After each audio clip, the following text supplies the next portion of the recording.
sou Juliana Rodrigues, pianista e compositora, e essa é a minha música Nepalesa.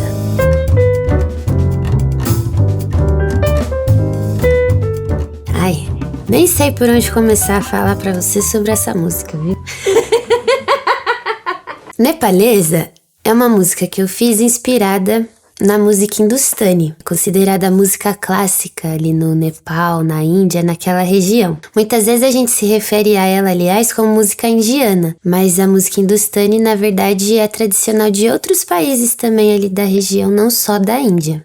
Um desses países é o Nepal, que fica entre a Índia e o Tibete. O que me motivou a fazer essa música, né? Talvez você esteja pensando, nossa, mas por que ela foi fazer essa música, né, desse outro lugar do mundo tão distante? E o que me motivou a fazer essa música foi uma grande oportunidade que eu tive de fazer uma residência artística lá no Nepal. Em 2023 e 2024 eu tive a felicidade de participar do Kutch Jazz, que é um festival sediado pelo Kathmandu Jazz Conservatoire. Durante esse festival eu dei aulas, toquei, né, fiz shows com as minhas músicas, toquei música brasileira também, e teve essa grande cereja do bolo que foi uma colaboração entre os musicistas de fora com os musicistas locais. Durante essa residência, a gente teve então contato com músicas que são de tradições de lá. Então a gente teve contato com músicas das etnias Newari e Limbu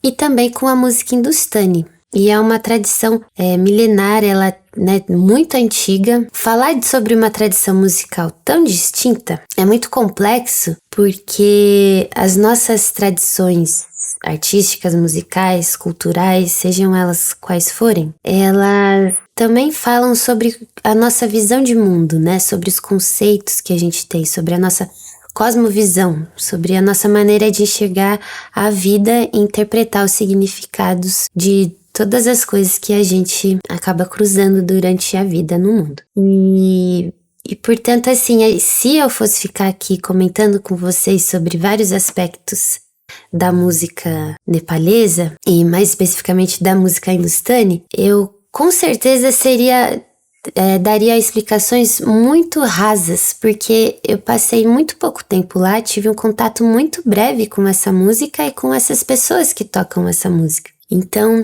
esse contato me permitiu conhecer um pouco dessa tradição, mas ele não seria suficiente para que eu de fato assimilasse todos os muitos conceitos, incontáveis conceitos que tem a música deles, assim como a nossa também traz vários significados, vários pormenores, a deles também traz. A minha intenção aqui é menos falar exatamente, explicar exatamente o que é cada conceito, cada termo que eles usam, cada um dos elementos que essa música apresenta, mas sim dar pinceladas do que eu ouvi, do que eu pude vivenciar lá, e para que você também se inspire e reflita o que será que eu sei sobre o Nepal, sobre esse país tão distante daqui, né? Pra gente chegam muito mais coisas da Índia, porque ela é uma potência da região. E também porque acho que vale a gente lembrar que não só quando a gente tá tão distante, mas quando a gente tá tão distante assim de um lugar, isso fica mais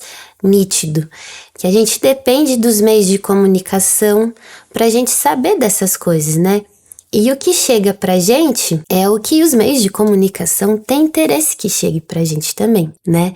Então, a gente nunca consegue se desvencilhar dessa macroeconomia, da geopolítica, de tudo que tá rolando, porque isso determina o que a gente vai ter acesso e o que a gente não vai ter acesso a. Então fica aí para você a provocação de pensar o que você conhece sobre esse país, sobre essa região, o que você imagina e o que talvez de fato seja. Bom, alguns dos elementos da música hindustani que eu usei na minha música são os seguintes. A gente tem os Svar, que fazendo um paralelo com a nossa tradição musical, e eu uso essa estratégia para que a gente realmente consiga se familiarizar, lembrando que não vai ser exatamente isso, porque são ideias distintas que têm proposições distintas também, elas almejam resultados distintos. Mas esse paralelo serve para a gente se localizar e fica, é mais ou menos por aqui, né? Uma interpretação já. Não é verdade absoluta, lembrando disso que ela não existe. Então, a Zisvar, fazendo um paralelo com o nosso sistema ocidental, a gente pode pensar na Zisvar como as notas, o nome das notas, né? E pensando no sistema de solfejo do Dó móvel, em que você tem a gente vai usar as sílabas do, ré, mi, fá, sol, lá e ti, não para se referir a alturas absolutas, né? E quando eu digo altura absoluta, o do não necessariamente é a nota do. O do no sistema dó móvel, ele vai ser a nota fundamental, ou seja, de onde as outras notas da escala vão partir. Nesse sentido, o do pode ser ré, pode ser lá, pode ser qualquer uma das notas, porque ele na verdade está se referindo à fundamental da escala. Então, fazendo um paralelo com esse sistema, em que cada uma dessas sílabas que eu falei, ela se refere, na verdade, a um intervalo em relação à tônica, a Zisvar também a gente pode entender assim. Então, nos ragas, que a gente vai falar daqui a pouco, a gente vai ter Sa, Re, Ga, Ma, Pa, Da e Mi. E aí essas notas vão ter uma relação específica com a fundamental. E uma coisa muito interessante da música hindustânica também é que a fundamental, ela fica soando por todo o tempo do concerto, por um instrumento que chama drone, que na verdade é um aparelho eletrônico, que ele seleciona uma frequência e ela fica tocando durante toda a duração do concerto. E drone significa zumbido em inglês, então também vem dessa palavra, porque ela fica como um zumbido mesmo, fica um ruído de fundo, né? A mesma nota fica soando durante toda a duração do concerto. Além do drone, que é esse instrumento eletrônico, tem também a tambura, que é um instrumento de corda dedilhada. Ele é bem alto assim, tem uma boca ovalada e ele tem só 4 cordas. E nessas cordas a gente vai ter 3 são a fundamental e uma delas é a quinta. Durante os concertos você sempre tem uma pessoa que fica tocando essas notas também para que essa nota fique ressoando. Outro elemento dessa música, acredito que seja mais difundido, são os ragas ou ragnis. Os ragas, eles são um sistema melódico. Esse conjunto de notas, que seriam Sa, Re, Ga, Ma, Pa, Da e Mi, que como eu já falei, eles vão ter cada uma dessas notas vai ser um intervalo em relação à fundamental. E no raga, né, que vai ser o conjunto dessas notas, ele também, a gente pode entender ele como um sistema melódico, porque aí também vai ter várias especificidades, né? Então você vai ter algumas notas estão só quando a gente está fazendo um movimento ascendente, outras notas vão existir só quando a gente tem um movimento descendente. Além disso, cada raga ou ragni vai ter frases características. Então, a gente pode pensar num conjunto de notas que obedece certas regras específicas para a construção melódica. E é chamado de raga ou ragni porque, isso eu acho muito interessante, cada um deles se refere a vários outros elementos. O que a gente usou para fazer essa música, por exemplo, de 2023, da residência de 2023, ele é o Raga Shri e ele se refere à primavera. E cada raga ou ragni vai ser relacionado a diferentes elementos, tanto de estações do ano, como eu comentei da primavera, quanto de humores, até animais. Então, eu acho isso particularmente interessante porque isso fala sobre como a gente expressa mesmo a nossa cosmovisão através do que a gente faz, né? E é por isso que é tão difícil de dar conta de explicar algo de uma cultura tão distinta, porque realmente são muitos elementos que uma vida inteira vivendo esses elementos somente é capaz de explicar, né? E essa diferenciação de raga e ragni é porque cada um deles é relacionado ao feminino e masculino. Quando é relacionado ao masculino, é chamado raga. Quando é relacionado ao feminino, é chamado ragni. Outro elemento é a tala. Essa também talvez seja mais difundida por aqui. A tala é a estrutura rítmica sobre a qual a composição é organizada. Então, assim como aqui a gente tem, por exemplo, a gente tem a regência 1, 2, 3, 4. 1, 2, 3, 4. A A gente organiza os pulsos assim e tem essa maneira também de reger e de mostrar. Eles têm também maneiras distintas, tanto de gesticular os pulsos, por exemplo, é uma maneira de marcar uma tala, quanto de mesmo passar as informações sobre os pulsos, né? Eles se utilizam muito, por exemplo, de sílabas distintas para se referir a golpes diferentes nos instrumentos de percussão. Esse ritmo, né, essa melodia que você acaba tocando nos instrumentos de percussão também vai ajudar a organizar a composição. Então, o resultado dessa melodia dos instrumentos de percussão também vai influenciar a organização da composição. Na formação em que foi apresentada essa composição, que é do guru Sri K.C., que além de compositor da música, ele era quem nos orientava nessa residência. Nós tínhamos uma parte dos músicos nepaleses e outra parte dos músicos era de fora.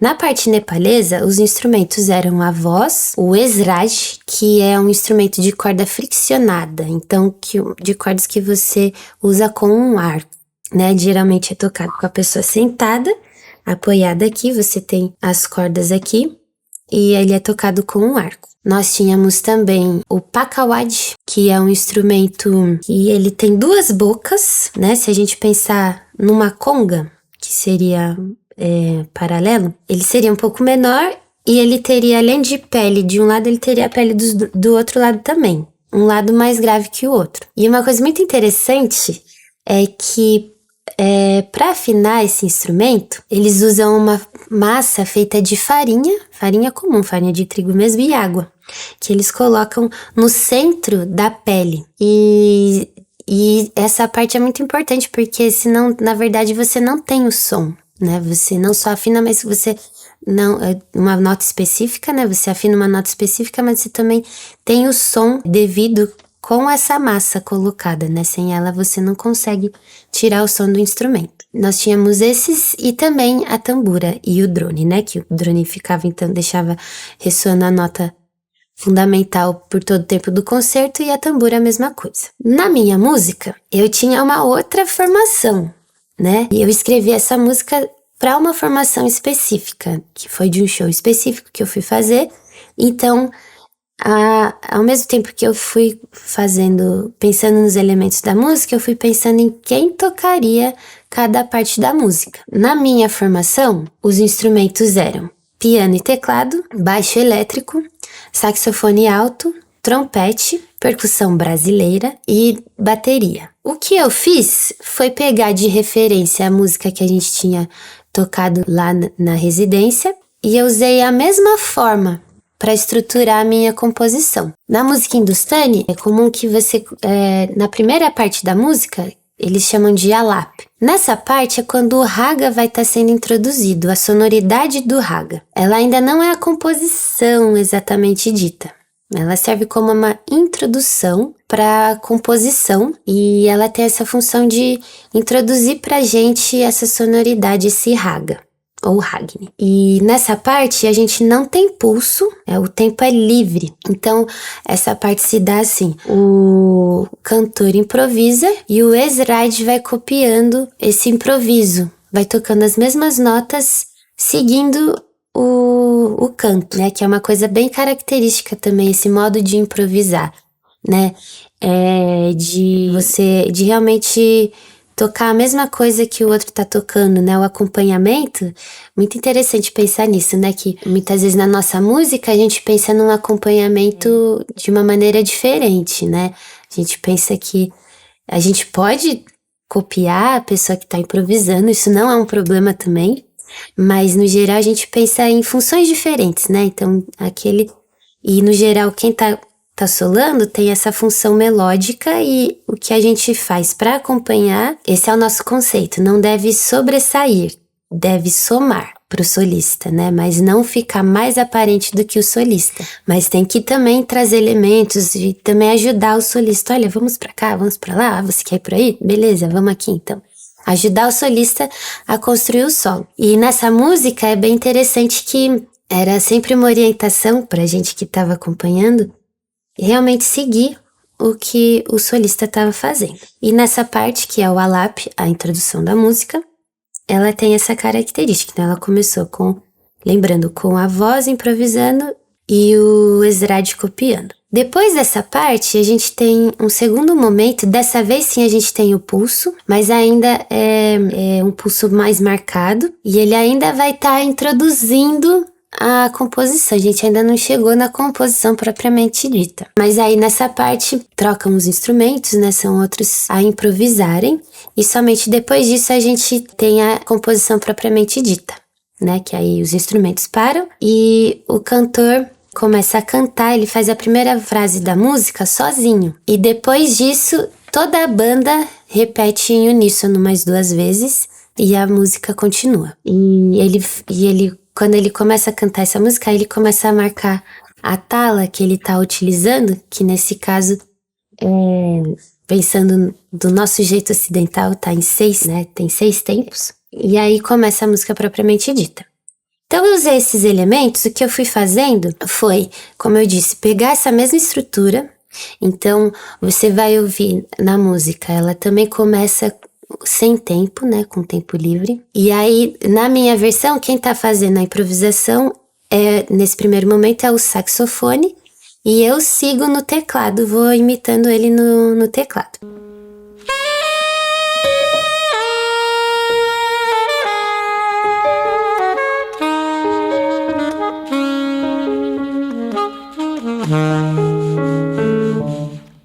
Depois disso, a gente tem aquela parte que já introduz o pulso. E aí entram a bateria e a percussão fazendo uma levada. E aí o trompete improvisa sobre esse pulso.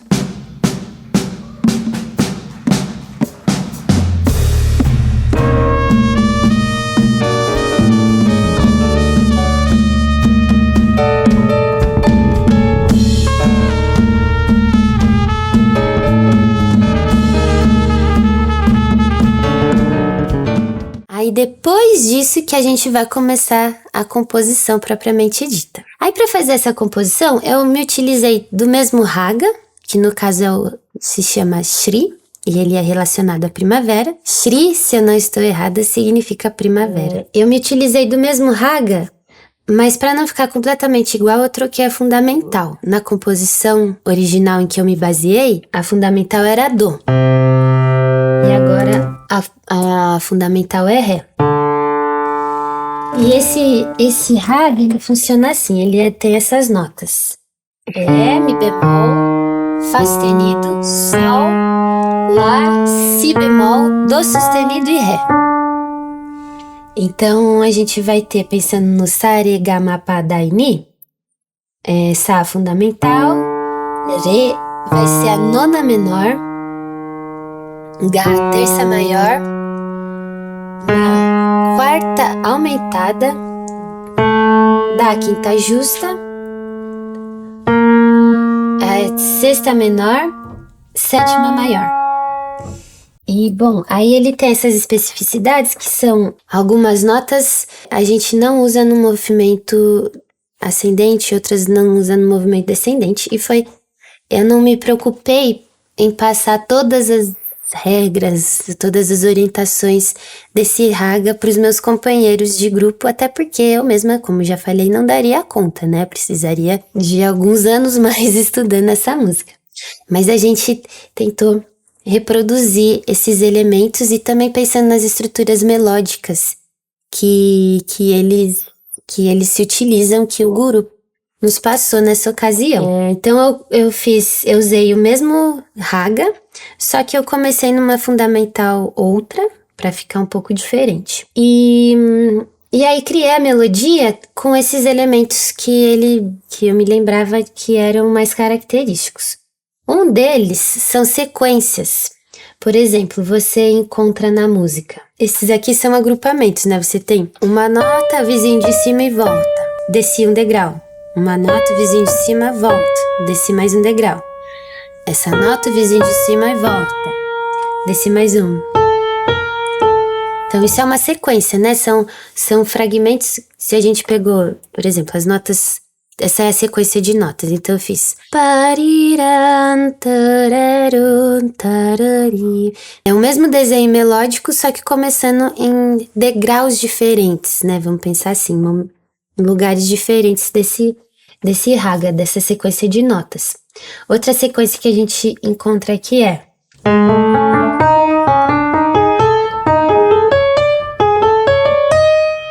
né? Então, essa também é uma sequência, ela se utiliza de mais notas. E aqui, você percebe como ela é uma sequência ascendente? Ela pula as duas, o Fá sustenido e o Si bemol, porque essas são notas que a gente vai usar só quando a gente estiver no movimento descendente, né? Que faz parte daquelas regras do raga, que é um sistema melódico. Um outro elemento que a gente encontra são agrupamentos de notas. Então, por exemplo, você pode ter agrupamentos de 3 notas, como é a sequência que eu já mostrei. 1, 2, 3, 1, 2, 3, 1, 2, 3, 1, 2, 3. Eu fiz uma coisa em um outro momento parecida com isso, só que em vez de 3 notas, utilizei 5. 1, 2, 3, 4, 5. 1, 2, 3, 4, 5. Certo? Isso é bastante comum na música deles também, tanto as sequências quanto esses agrupamentos rítmicos. Um outro elemento que eu também me utilizei foi o Ti-High, que é uma melodia que a gente pode entender talvez como uma convenção, né? Se a gente utilizar essa estratégia de fazer um paralelo com os conceitos daqui.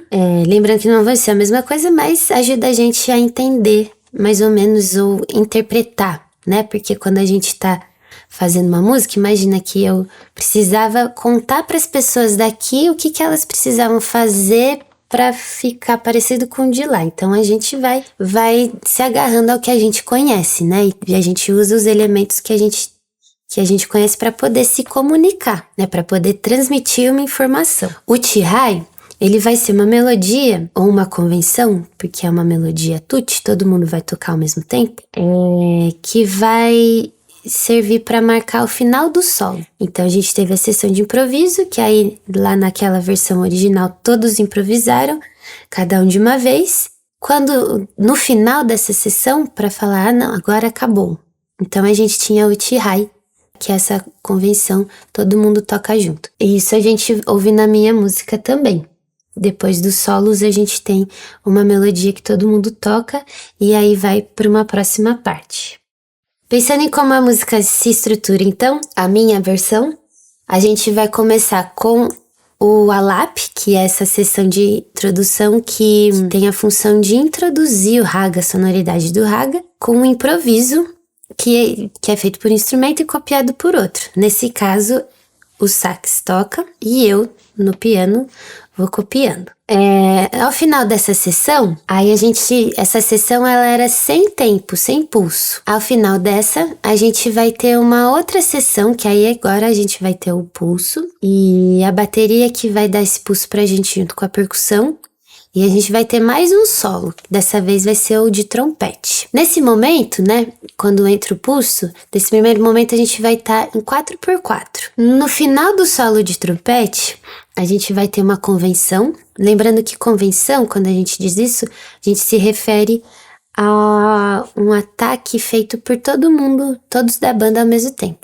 Não necessariamente todos da banda, mas geralmente é mais de uma pessoa que faz esse ataque para ser chamado de convenção. Então a gente tem uma convenção, que é um ritmo específico, que é tocado 4 vezes, e depois dessas 4 vezes a gente para, e aí que começa a melodia mesmo. E seguindo o exemplo da música que eu tive por base, ela começa também só com o piano, fazendo a melodia, a primeira frase da melodia uma vez, e em seguida todos repetem junto, né? Isso a gente chama de tutti, quando todo mundo toca junto. A gente também pode chamar de uníssono, porque são as mesmas notas. Aí todo mundo repete essa melodia junto comigo, mais 2 vezes, e a gente segue na composição, que é todo mundo tocando em uníssono. Isso também faz parte da estética que eu tive como referência, né? Todo mundo tocando a mesma coisa, a mesma melodia junto.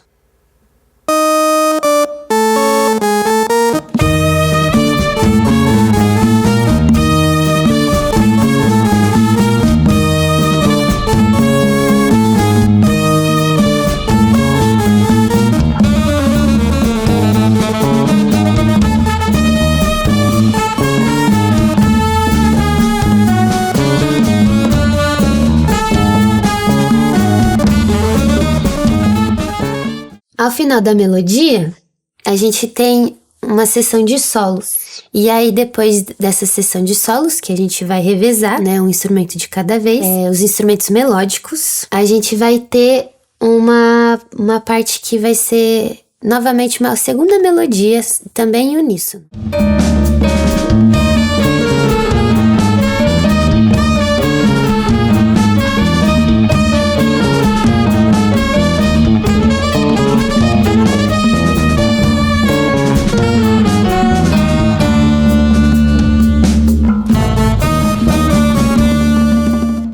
Depois dessa segunda melodia, ela vai levar a gente para os improvisos de percussão e bateria. Aqui uma coisa interessante desse improviso de percussão e bateria, também segue a estrutura da composição que eu me baseei, que ela vai ser assim. Primeiro, cada um deles improvisa livremente, sem ter um tamanho específico para o improviso. Então eles vão improvisando e quando estiverem satisfeitos, quando chegarem ao fim, dão um sinal pro próximo, e aí o próximo improvisa também primeiro livre, sem ter um tamanho pré-definido, e aí, quando tá satisfeito, chegou no final, dá um sinal, e aí vai começar uma parte que aqui a gente chamaria de trade, que vem do inglês mesmo de troca. E essa é uma expressão a gente usa muito no jazz, e é muito comum também no jazz, é você ter uma parte assim que é um improviso um pouco do piano, aí depois entra a bateria. Aí um pouco outro instrumento, ou talvez o piano de novo, né? Aí entra a bateria de novo. Isso é muito usado para solos de bateria, para alternar momentos que você tem melodia também com momentos em que você tem só o ritmo. É bastante comum essa forma. Na composição do Guru, tinha esse momento de improviso, então, que eram primeiro eles livres, e depois a percussão e a bateria se alternavam assim.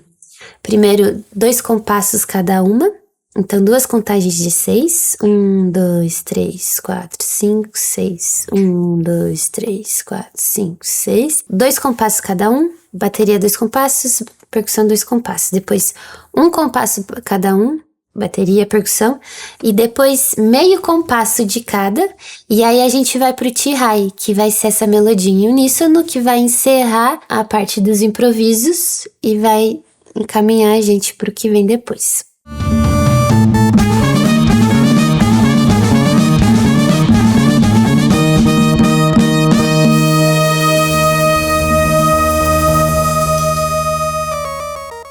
Essa frase do final também, ela tem alguns elementos que a gente comentou, né? É um agrupamento de 5 notas. Eles explicavam assim: tadignatão, tadignatão, tadigna, tadignatão, tadignatão, tadigna, tadigna, tá.